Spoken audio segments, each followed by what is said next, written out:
So this is the maze game template. I've already remixed it and I'm ready to start making my own. So this first video is going to just have us create the mazes. So those are going to be backdrops. And so I'm going to not choose one, I'm going to paint one. What we want to do is create a simple maze or path that the player has to go through. For each level, choose one color to use. That'll become really important later in our coding, so just make one color. We're going to use the line tool, and we are going to increase the thickness of it. If you make a line here, you can see that's the thickness of it.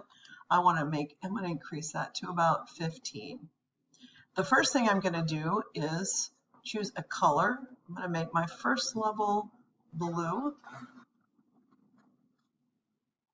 That's fine right there. And then I'm going to outline the borders because the color is going to be something that the player cannot like go through. And so I need to have borders all along the edges of my stage. If you want to make yours thicker than 15, it might be actually better at 20, probably easier. All right, so now that I have my borders, I'm going to have to think about where does this player start. I recommend you always start the player in the top left, and that way it's always the same place on all the levels. So if I start there, I can make a simple path just by drawing some lines back and forth. If I make them not as straight, it does add a little difficulty to the project because the player has to make it through a more narrow area. But here we go. This is a pretty simple maze. The player is going to start here and is going to have to navigate through the maze, boom, boom, boom, to the end. All right, that's it. Now we need a second level. So I'm going to paint another backdrop. This time I'm going to choose a different color. It could still be blue, just not the exact same blue, but I like to have like a different look and feel for each of my levels. So this time I'm going to choose green. I'm going to increase the size now to 40. It's going to be a lot easier to make what I want at this size. I'm outlining the edges because I don't want the player to be able to go over the edge. All right, again, I'm going to make sure it starts here. This time I'm going to make it a little different so that my player has to move a little bit more this time. Whoops, I didn't want that. So if you make a mistake, right here is the undo button.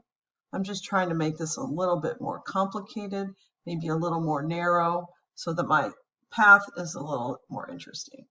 Right, that's level 2, and I'm going to do one more.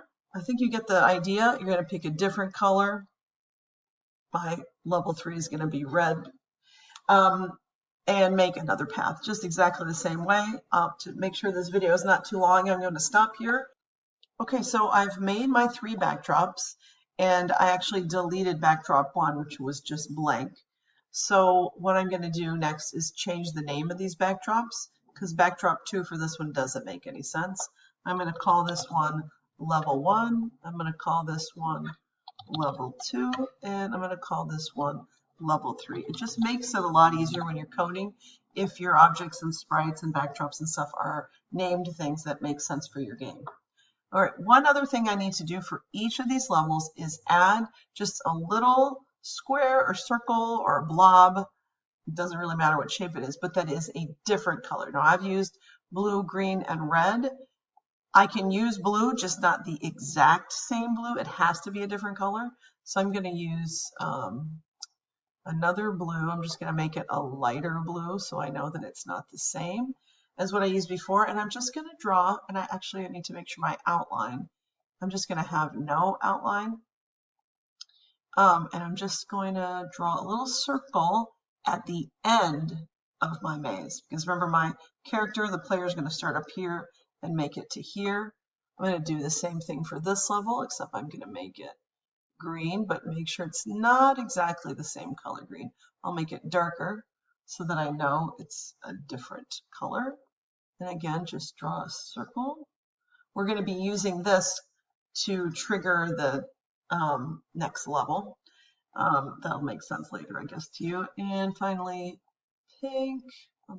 For my red level, I'll just make it, maybe I'll make it orange or something. Just make sure it's not the exact same color as any color that you've used. My level 3 ends here. All right, so now I have completed this video. I have a maze called level 1 with a blue circle where it ends. Same with level 2 and level 3.